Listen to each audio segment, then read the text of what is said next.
is what they call Thuringia, beautiful forest land and the site of the latest stop on the Eberspeche Luge World Cup. A very light rain just starting to fall here at the Oberhof track and somewhat warm conditions for December in Germany. Hi everyone, I'm Tim Singer. Here's a closer look at this renovated track known as one of the fastest in the world. Not the favorite to too many athletes, but it is the favorite track of one Kendia Apariota, who earlier today set a track record in this women's competition. Run number 2 coming up in just a moment. The top 3 have a couple of familiar faces and one surprise. Natalie Geisenberger with a trio of second place finishes this year. She's in third, a tenth of a second back. Deanna Eitberger back on her former home track. She's in second place, just 0.005 of a second behind this woman, Kendia Apariod, who, as I mentioned, calls Oberhof her favorite track, and she certainly looked great in run number 1. Right now, to tell us a little bit more as you check out the start list about today's race, I'm pleased to introduce from the USA Military and Team USA 2018 Olympian, Emily Sweeney. Emily, what were your thoughts about the opening run? Great, thanks for having me back. I think that the first run that wasn't as exciting to watch as far as lines go compared to yesterday's races, but nevertheless it's very exciting racing. It's so tight. I'm really excited to see Kendia at the top there. I'm interested to see how she handles that pressure going into the second run. I'm cheering for her. A lot of people are, probably even people around Germany, because it's always great to see fresh blood at the top of the podium. Kendia's had a ton of top 6 finishes, just one podium. That was in a third place finish on her home track in Sigulda. That was about 3 seasons ago. Now we open up run number 2. They go from 28th to 1st. Apariod will be last. Hoesung Young of Korea, the first to go. 2 runs, combined time competition on the World Cup, so when that clock pops up on the lower right side of your screen, it's added on from her first heat time of 43.945.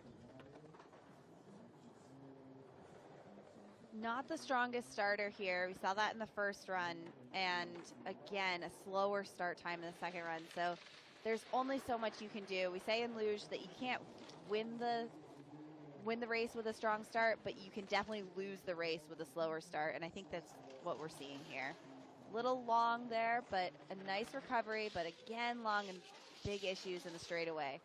Almost a carbon copy of run number 1, where she had the slow start and then that straightaway before 12:13.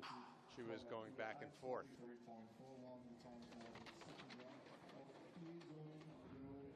Hey, they say you want consistency. We just had it, right?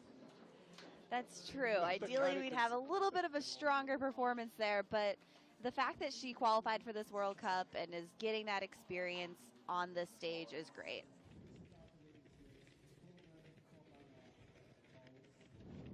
Well, we're underway with run number 2. Later today, it's the team relay competition.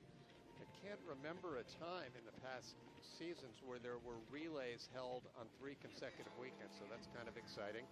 As Hannah Prock gets her last second instruction, she'll be coming down a little later on for Austria, but now on course, Tova Koala of Sweden.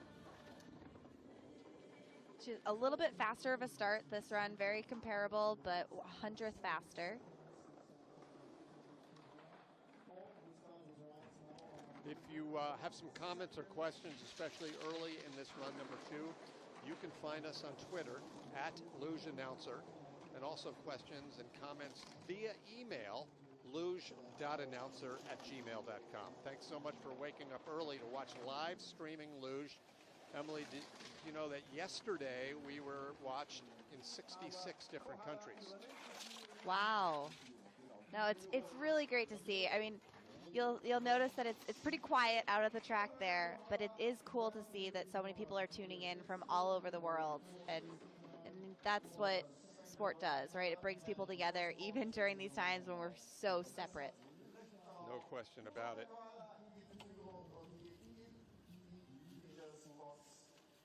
Not a victory smile, but a I'm down safe and happy smile. There were a lot of corrections in this run and done very well. A lot of the transitions were pretty off, but no major walls, no big mistakes there. So she did a great job of course correcting throughout that run.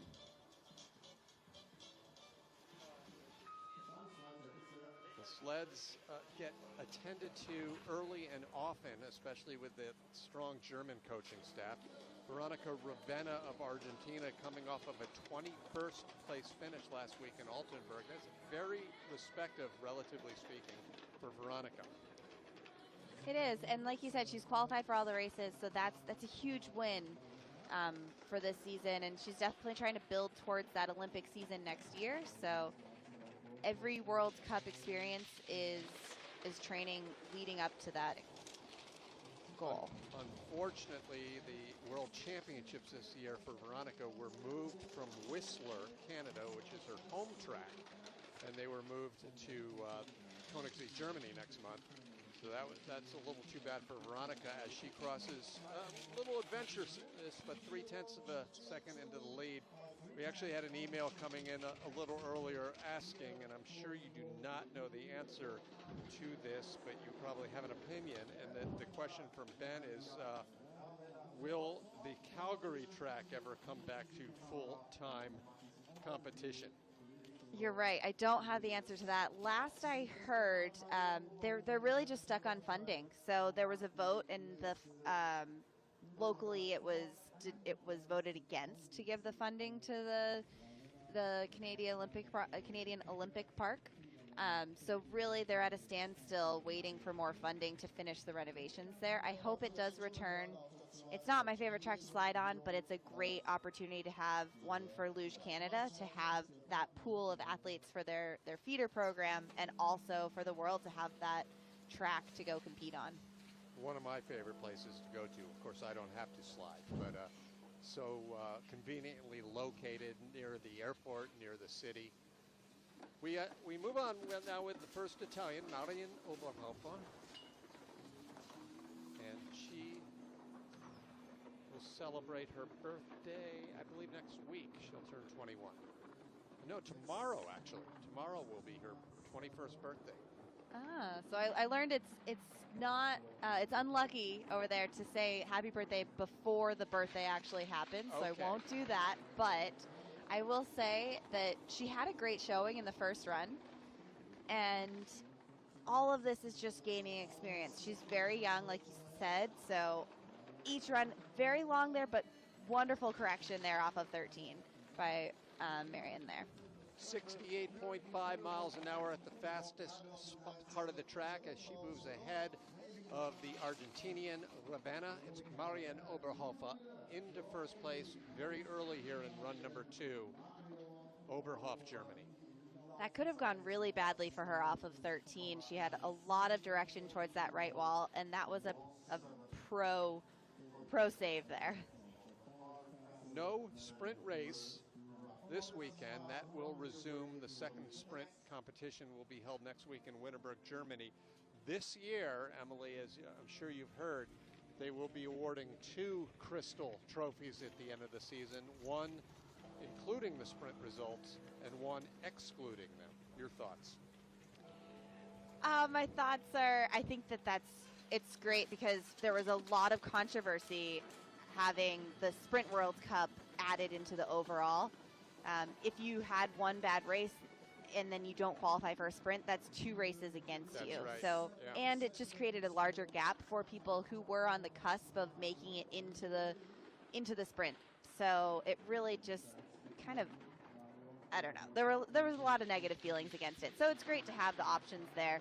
This season, it's unfortunate for North Americans because that's just a lot of races that we're missing out on. That's right, and that said, the sprint is a format that's been somewhat kind to you.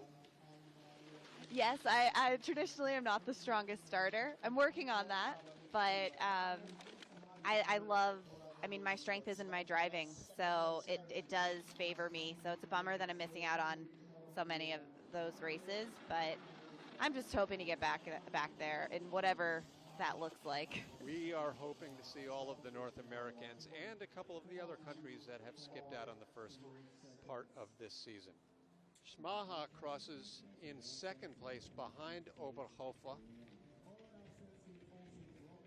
Now, these Italian start times, I'm looking at the computer, it's so impressive how they've come along.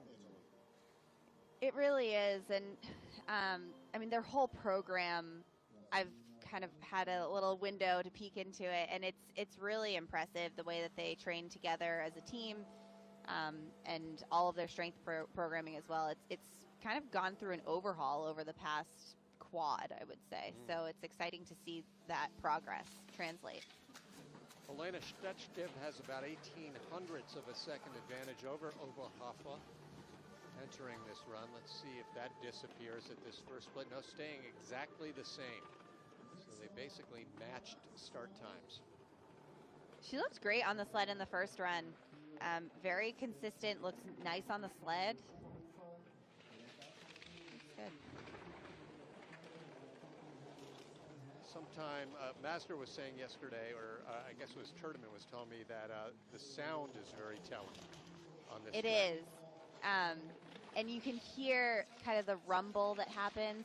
With it being a little sticky in the air there, you don't hear as much of it, but you can definitely hear the differences between the sleds. Mazdar's someone that pays attention to that a lot. Rough outrun there, but thankfully that's after the time. Again, we alluded to this in run number 1. The relay is coming up later today, and this is one of the more challenging tracks to stage a relay. It is, and you'll notice as you see sleds come up through the finish there, you'll see the arch over the outrun before that braking curve, and it's a blind hit. So I definitely get extra nervous when I'm in a team relay in Oberhof because of that.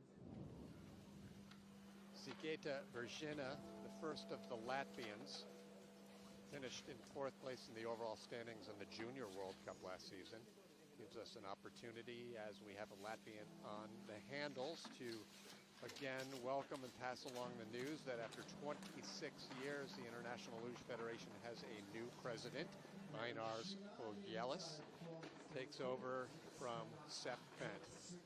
It was a long run for the German, and the sport came a long way in the last quarter century.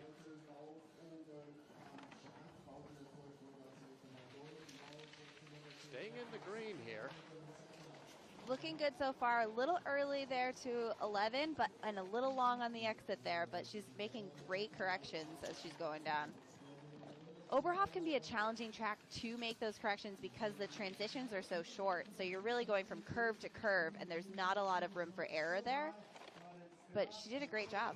42.107 for run number 2. And that is better.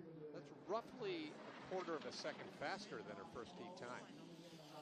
So they've done a good job in between runs, keeping this track, what they call spritzing the track, to keep it in good shape for another 28 sleds.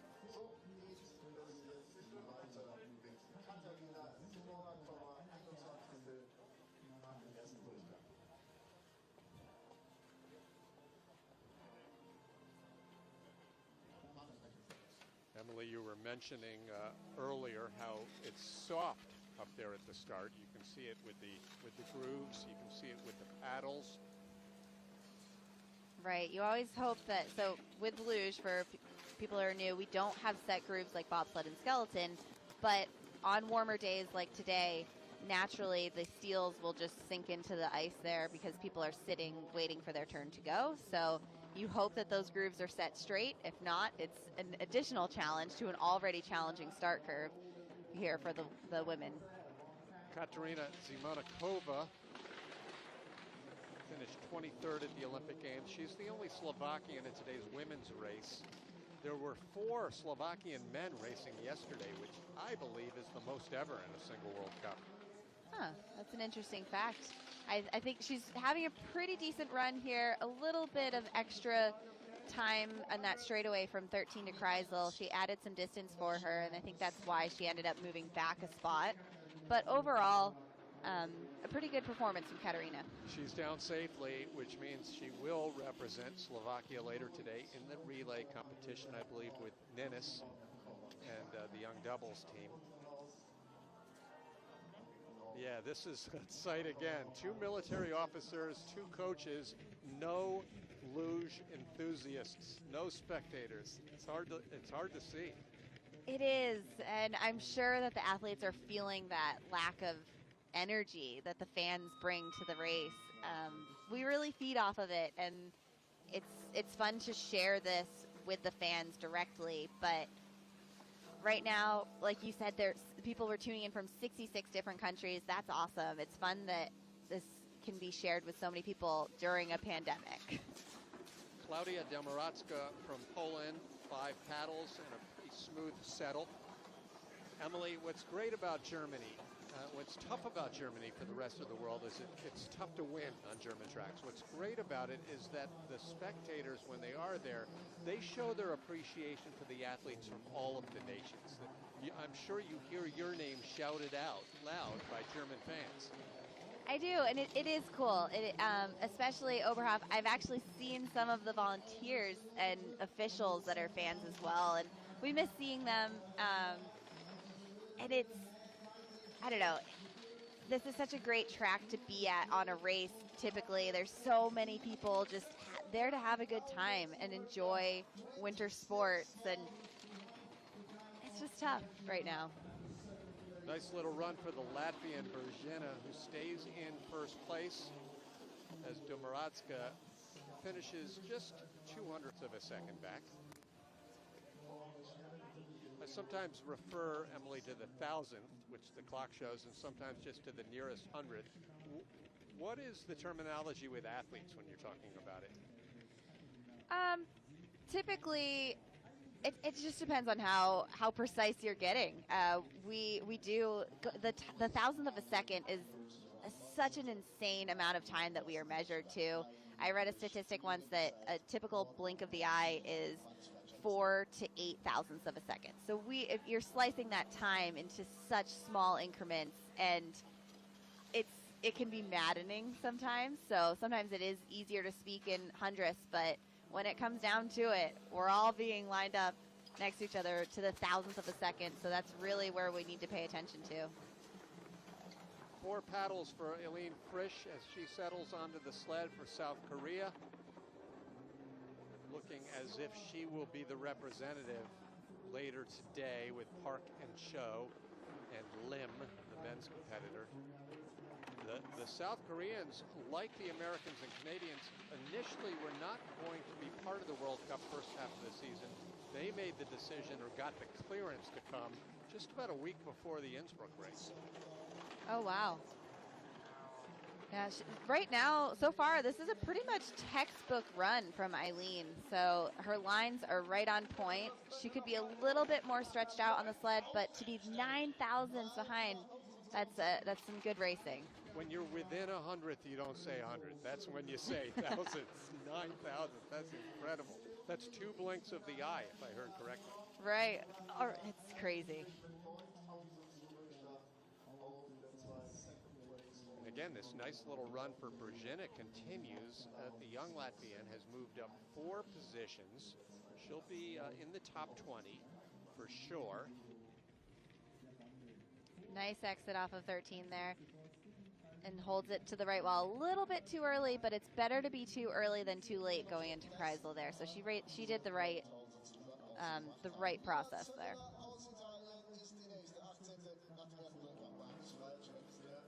Two more Italians coming up now.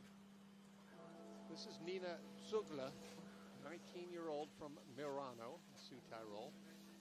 How widespread is that region? I refer to all of the Italians, of course, being from the Sud Tyrol region around Nerensen and Brixen, but how spread out? Is that one little community? Is it a whole region where the lugers come from?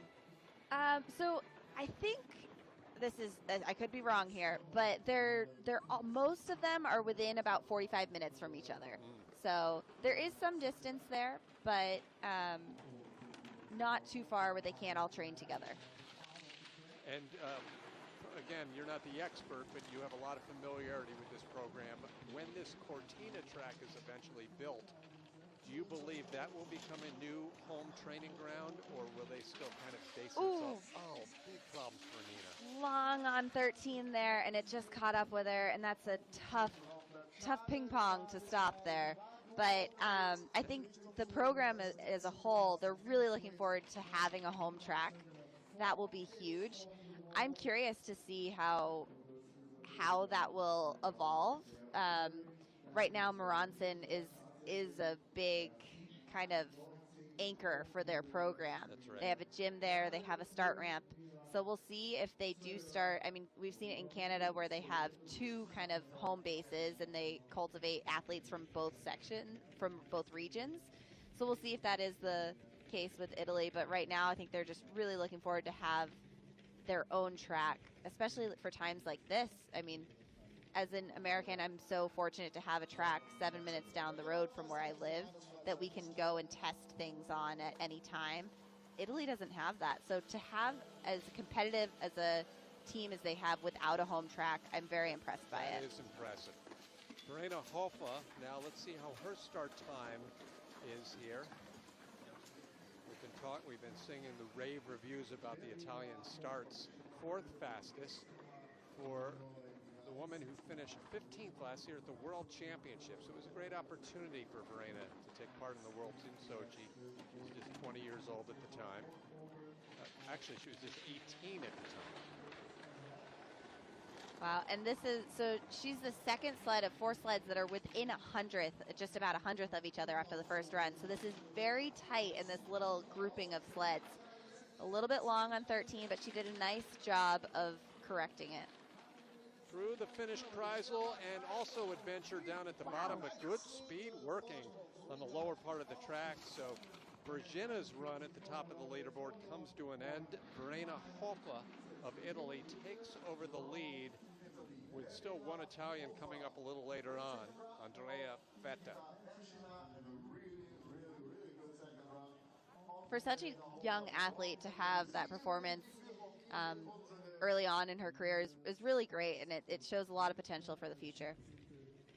I love the fact that the public address announcer, the track announcer, Willy Vilman, who also calls the Koenigsee races, he's still doing bilingual. I mean, there are no North Americans here. The British Rupert is not here this weekend either.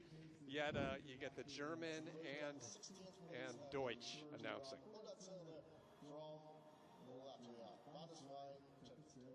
Moving along now with our next Latvian, the founder and proprietor of Ooh La La Clothing.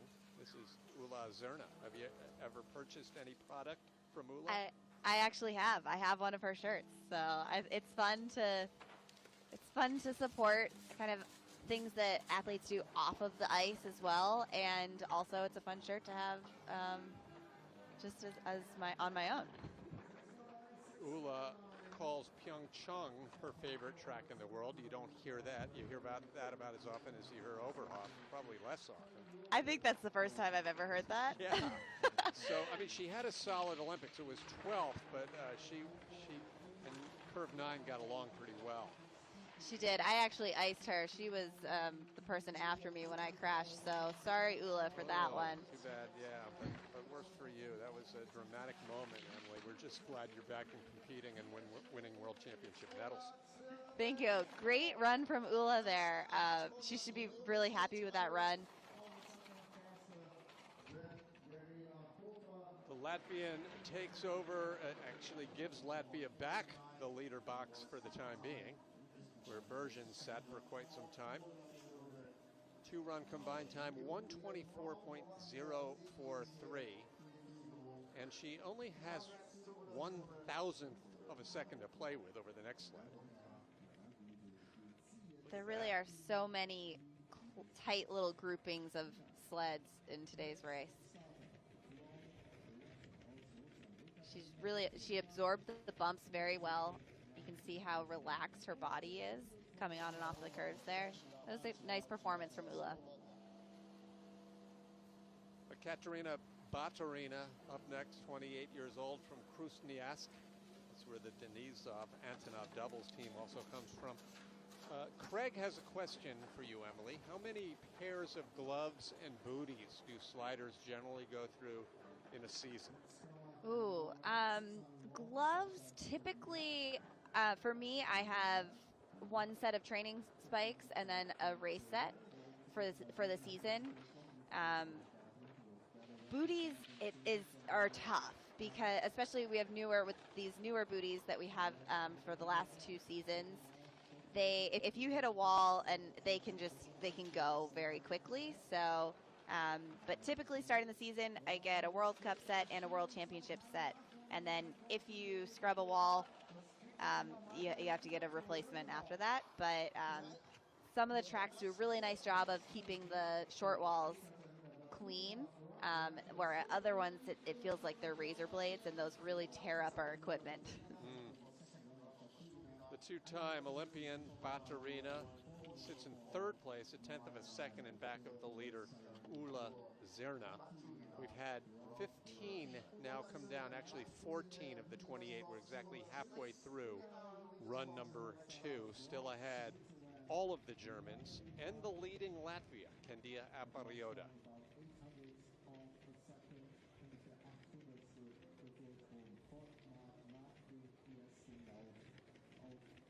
You see, she's just sitting up a little bit there, and we've seen that with a lot of sleds in the 11-12 transition. It's understandable because it is such a crucial transition. A lot of people have had a lot of issues there in the past, so it's understandable that people are sitting up, but I really want to see people go for it a little bit more. You talked about Pavlichenko, how exciting it is to watch him, where he just throws his head back and goes. We're not seeing much of that today. The only time I think we saw it yesterday was from Pavlichenko. Now Ketnikova, her world championship last February in Sochi. It's actually only the second time ever that a Russian woman had won gold at the Worlds, and really literally the first ever for a Russia uniform, because the other one was years ago with the USSR. Big mistake off of 11 there. She has gotten it under control, but that just bled all of her time, and the race is over for Katerina. 67.8 miles an hour is 2 miles per hour slower than the leading speed. That puts her back 3 positions. This is actually going to be one of the lower race finishes for Ketnikova over the last couple of years. Emily, as we talked about, her world championship wasn't that big a surprise to people who knew about her consistency, and she had nothing but top 7s so far this year as well. But this is going to be hard-pressed to be in the top 15. Right, it's definitely out of character to see a mistake of that magnitude from her in a race. She really does a great job of performing when it matters. This is unfortunate.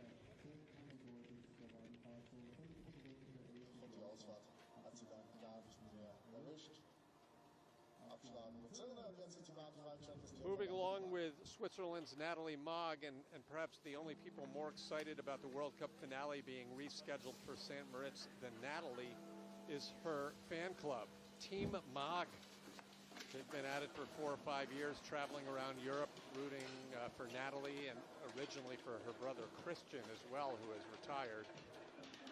So that'll be fun to see if they can make it to the track, if some of the restrictions are lifted by February. Hopefully. I mean, having a home race there's nothing like it. So I hope that she gets a true experience of that. If not this year, I do hear it's on the schedule for next year as well. But it's very exciting for her to actually have the World Cup come to St. Moritz. It's exciting for all of us. You know, and as she crosses here, this is going to actually be tight between she and Zerna, and she falls back there at the final split. It's really going to amount to the most neutral track people have been on since, say, the World Cup test event in South Korea. And maybe even more so because no nation regularly trains in Switzerland. Everyone is coming fresh. Right. I think at the end of, I don't know if it was last season or 2 seasons ago, a few Austrians, Germans went just for fun at the end of the season, but there hasn't been many organized trips to St. Moritz. on the current U.S. team, only 2 of our sliders have ever been there before. So Right. it really is a clean slate. And the ones that have probably had the most experience there in recent years are the juniors who took part in the Youth Olympics last year. That's an interesting fact as well. Yes, so it'll be exciting. I love it when we get that even playing field. It doesn't happen often, so it's an exciting opportunity for everyone. Andrea back in 12th position after run number 1. Some hard paddles here. Let's see how her start time measures up among the Italians, among the rest of the field. The fastest, 6.821. She set a track start record in run number 1, trying to improve on 3 ninth place finishes to open up this season. You really saw the aggression and in that start. She's really giving everything she can. She's having a nice run so far. She's looking pretty flat on the sled. This is a good performance so far. It's missing a little bit of the fluidity though, or on a track like Oberhof, it seems like that it's a little bit too controlled. She did have a great time there for her, but compared to the rest of the top times right now, I don't think that was enough to move up too much. We'll see. It's 1300s up on Cerna. When you mentioned fluidity, are you referring to, say, the transitions between curves and into the straightaways? Yes, exactly. I mean, and just finding speed in luge is a fine line of control and freedom, and you really want to control where you need to, but then let the sled run to gain time in the curves. And it seems like that was just a little bit too controlled of a run, but it was very nice run. It looks technically very, very good. I just think the speed might be missing a little bit from that. The drone view of this renovated track in Oberhof still under construction. And now Elisa Taruma on course. Like her sister, a fellow Olympian, Elisa is from Latvia, but now spending a lot of time right here in Oberhof. So maybe getting a little more familiar with the region, if not the track.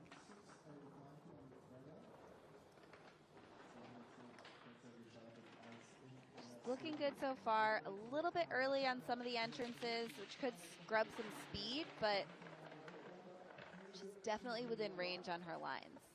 But she's sitting up a little bit. Yeah, that's so true.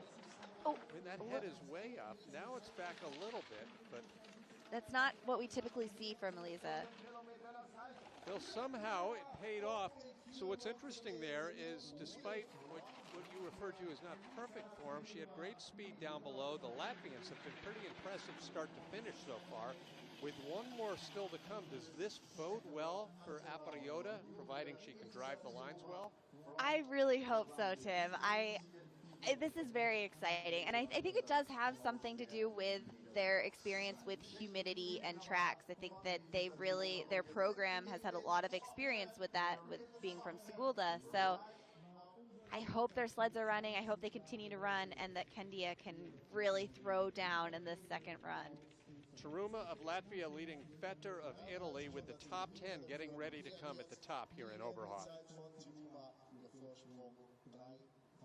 Well, Coach George Hackel, a legend in this sport as an athlete, has been making his mark as a coach the last decade or so, and he is preparing the sled for Natalie Geisenberger, who will be coming up a little later on in this women's competition. But we count them down from 10 to 1, starting with Austria's Lisa Schulte. Lisa had a great start time in the first run. Let's see if she can match it or better it in this one. So 6.886, and she's 6.901, just 0.06 of a second behind the current leader, Taruma. A pair of sixth-place finishes are her career best. Both of them came on her home track in Innsbruck. And sometimes the biggest challenge, Emily, is to start getting those top 6 results on other tracks. Definitely, especially Oberhof. Oberhof seems to have this, it's a little bit of an anomaly on the World Cup circuit. Ooh, she's having a little adventure on that last straightaway to the Kreisel. She's been in the green the entire way, and she loses that on the final curve by 17 thousandths behind the Latvian. She had some nice corrections there in the straightaway, but it just wasn't enough to hold on to that lead.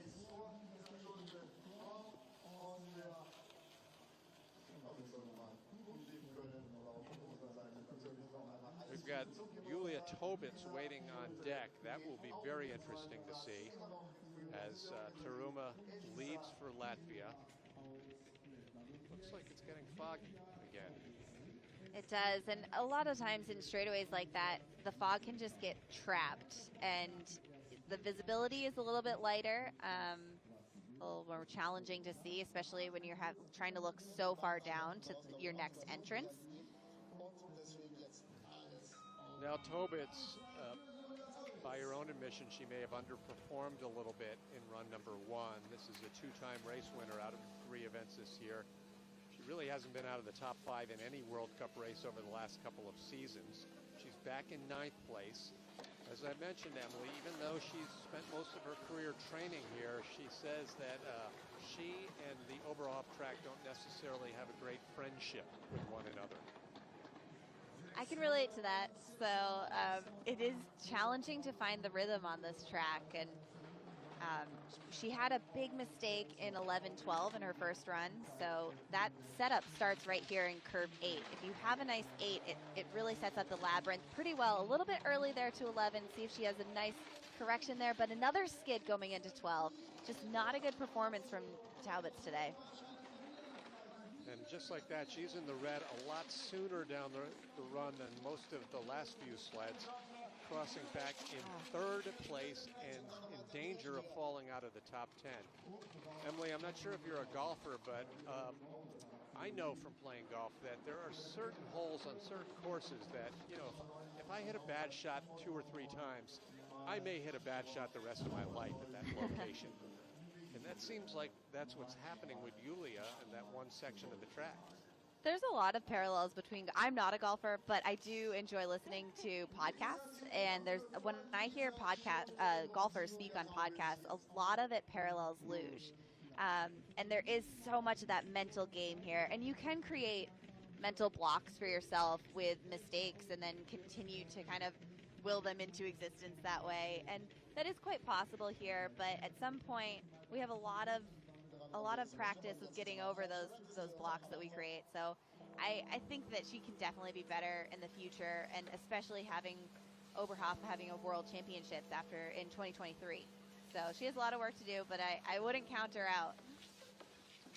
What Hannah Prock is looking for in the early going here is consistency. She had her first podium late last year, then opened this season with a 13th, followed by a 5th, and then a 14th. She's in 8th place right now after run number 1. Pretty good advantage over Taruma down below, but she's given that all away already. She has a little bit behind in the labyrinth there as well.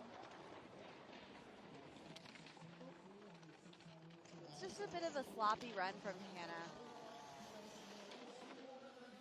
She did a nice job. She's the Nations Cup winner, and she did a nice job of sneaking up into the A-seed group a little bit in the first run, but this just wasn't the performance she needed to hang on to that. Falling back 4 positions.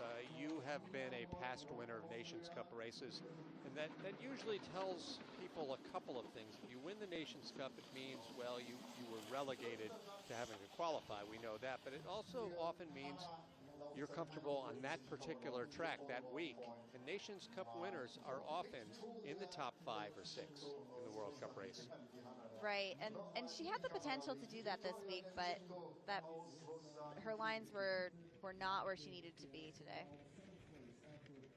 A little bit too early to 12, gets bumped away, and then really gets picked up there. She had a great job of controlling that height, but there's a lot of skidding that you can't see on this camera, but it definitely happened. And another kind of going away and then coming back to Kreisel there. Just a little sloppy from Hannah. It's gone from bad to worse to start this season for this Russian who won a podium last year at the World Championships. Demchenko 8th in the first race, 14th in the second race, and then a crash in the third race. She has the talent to bring it all back. Let's see if it happens right now.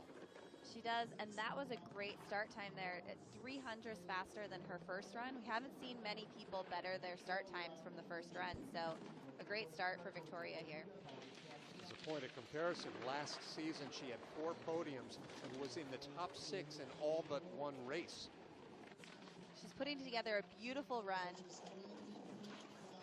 A little bit late into 13, but oh, and it catches up with her on the exit there. We've seen a lot of leads disappear here in the 12-13 Kreisel combination. And here's another as Taruma moves up yet another spot. She started in 11th place, and Elitsa now has guaranteed a top 7 in this competition. Still one more Russian, a good one, waiting on deck. Oh, that's so disappointing for Victoria. Up until her entrance to 13, that was a fantastic run, but it wasn't enough speed to carry her through that mistake. The Russians have been the most mystifying nation on tour so far this year. Tatiana Ivanova, coming up next, has that one victory.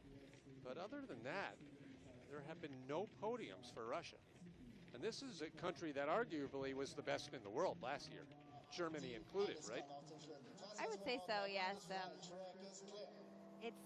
It's just tough. I mean, we have so many elements and so many variables that come into luge that if you get stumped, sometimes that trying to find yourself out of a hole is such a challenge. And Russia has been there this year, so we'll see how they handle that moving forward. Traditionally, Ivanova cranks out some pretty quick start times. Let's see what happens here, as she has the second fastest, 6.843. Tatiana coming off of the victory last week in Altenburg. That was her 15th career World Cup win. It sounded like she had a skid coming off of the curve there. Let's see if that translates into the time.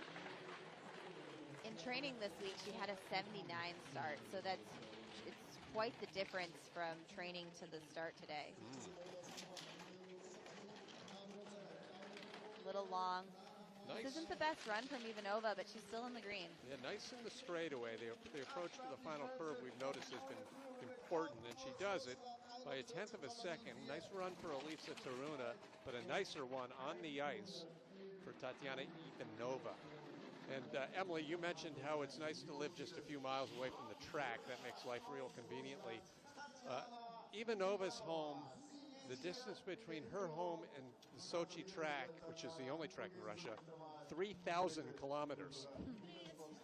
I will say, I moved here, so okay. I did make the move to be right down the track, down the road from the track. So, but even still, you've never been more than 200 miles away from where you grew up. So that's yeah, a actually, big when difference. my family got involved in luge, we were living in South Carolina at the time, so that was quite the trek. Yeah. But as time has gone by, I've moved closer and closer. So now it's only 7 miles away. The last several athletes getting ready, including Kendia Apriod, the first run leader, chilling in the warm-up area. That's sort of a contradiction of terms. Madeline Egla now on course for Austria, the final Austrian. We talked about it in run number 1. She's been so close to the podium, but just off in her first 3 races, 5th, 6th, and 4th. She has a start record once again here, and she's in 5th place. She'll need to stay in the green to maintain that top 5. That's a fantastic start for Madeline there. Having a good run so far. She's keeping her composure.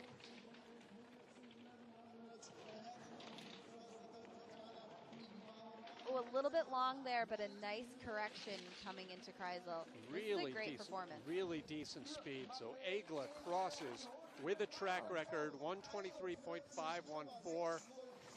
This was so important for Madeline Egla because even if she can't move up another spot or two, which may be tough because of the splits, she's had such trouble having a strong second run after being in podium position. The nerves have caught up to her in the past.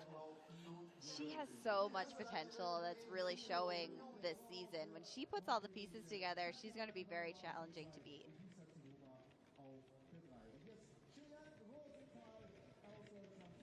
That long exit there, but see how she just holds the sled from going to the left and really does a nice job. Madeline Egla Well, she'll need some help if she is going to have that elusive podium, but she may get it right here.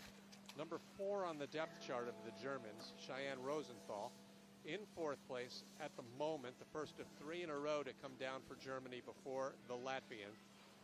Rosenthal did have a bit of a surprise World Cup podium last year in the sprint competition in Whistler.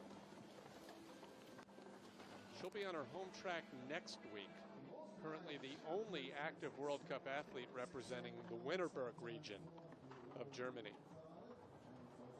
She had a little bit of an early entrance onto 5 there. It scrubbed a bit of her speed, so that's why she's already moved into the red. It's challenging to come back from that on a track like Oberhof, especially with Madeline having such a strong run. I think that there's small chance that she'll be able to hang on to this. Wavering a little on that straightaway to the Finnish Kleisel, but way too far behind. She falls back 5 positions, stays in front of Julia Tobitz, but just in front of her. And Madeline Egla, another top 4, but I fear, Emily, she'll be shut out of the podium again unless something drastic happens in the final 3. It's going to be tight. I mean, she was 600ths faster than the top time from the first run. So she did make up some ground. We'll see how the next sleds perform. But really, I just want to see Kendia have a nice run, and this is going to be so close. Right, exactly. If she doesn't win it, at least hopefully she won't give it away. We'll see if Natalie or Diana can earn it the next 2 sleds to come before Kendia Aprioda. Any of the next 3 sleds have the potential to win this race. It's so close. Now keep in mind, Geisenberger, 3rd place, a full 1/10 of a second in back of the lead after run number 1. That was in part because she had a foggy face shield on her way down, so she had some visibility problems after the during the first run. In my opinion, she had the potential to be the fastest. It was surprising to me to see that she didn't hold it to the early entrance of Kreisel, and it made sense after knowing that she had some visibility issues. So if she can clean that up this run, she could be right there. A little bit sloppy through 11-12, but she's so fast. She can make up for it. Best speed, the World Cup leader and the 2-time Olympic champion, defending Olympic champion. 1/10 of a second up on Egla. She's guaranteed 4 podiums in 4 races. She really hasn't missed much since she's come back. The only thing we're missing, Emily, is her dog Bounty being here at the races. I think she might say that her son is missing now. Yeah, that's true. We're just not used to having him at the track yet, yeah. but it is. I'm sure Marcus and even Leo are home in Miesbach, Germany, watching today's race. Still with that, though, it's amazing. Madeline's time, she was still 400ths slower than Madeline's single run time. So Madeline really threw down. It was just, she had too much to come back from after that first run. Again, though, on this entrance into Kreisel, she's just a little bit too late. She didn't find that extra speed in Kreisel that she could have found. Natalie back in a big way, as is this woman, Diana Eitberger, who has had 2 podiums in the 3 races in her return from maternity leave. Diana now living in Bavaria, but this is her home track. This is her home region, and she still connects herself to this Thuringian part of the German program. 100 slower on the start than she was in the first run, but she still has enough time, very early entrance to 7 there. 1 sled remaining. Kendia Aprioda of Latvia trying to prevent a German sweep of the races this week. Diana, will she hang on to her spot? She was your pre-race favorite. She was, but that started in 12. She kept it very low in 12. Wow, still hung on to the lead over Natalie. So it's really going to come back down to how Kendia performs with the pressure of being first in her after the first run in World Cup. I think Diana had the potential there to really put the pressure on. She left the door open for Kendia. Well, there's going to be same old business, and there's going to be... I'm just laying out so we can hear. That's kind of a cool story. You know, there's always been such a rivalry among Thuringians and Bavarians in this sport, Emily, but these two ladies have kind of cooled that rivalry by striking up such a close friendship. Right, I think they're going through experiences right now that really are, it's a bonding opportunity for them because there has been such competition between clubs in Germany, so it is cool to see that happen. Kendia Apariota of Latvia won career podium 3 years ago in the sprint competition on her home track in Sigulda. Given that, she says her favorite track is this one here in Oberhof, and Emily, she showed it in run number 1. Can she hang tight with 2 solid runs? 400 slower at the start than her first run, so she's already in the red. But with the mistakes that Diana made at the bottom of the track, it still is possible. And that is where she found her time in the first heat. She was in the red for a portion of that heat and then turned green late. Ooh, that's a lot to make up, though. It is, and another low line through 12 that's going to give her some extra pressure in 13, but she handles it well. Not enough, though. It's not going to be enough. To the finish, will it be a top 3? Will it be a podium? It is. Okay. So Egla shut out once again. Diana Eitberger, the winner on her home track, a noticeably emotional Diana Eitberger, who Emily told me just 10 days ago, she said it's going to take time for her to get her form back. Is it back? I think that this is great for Diana. It's exciting, especially to have her home track to come out with all of the things that she's dealing with, and it's a great performance. She still had a lot of time in that run, so to come out on top, that's exciting. There's still a long journey, I think, for her to feel confident that she is quote unquote back, but this is very encouraging and validating. Well, Kendia, she really, all things considered, had her best World Cup race to date with this third place finish with the Luge. And as we alluded to, she didn't really give it away. It was a couple of small mistakes, right? I agree. I think that she should be very proud walking away from today, especially. There's a lot of pressure when you're in that first spot after the first run. And she did a great job of keeping it together. I would have loved to see her walk away with that win, but I'm very excited for Diana. So Eitberger with career victory number 7. Natalie Geisenberger, 4 races, 4 second place finishes, and she will likely retain the World Cup lead. A great showing for Apariota on the podium, and a little bit of a heartbreak for Madeline Egla, who has 4 top 6 finishes, 2 of them 4th place, but still no podium for the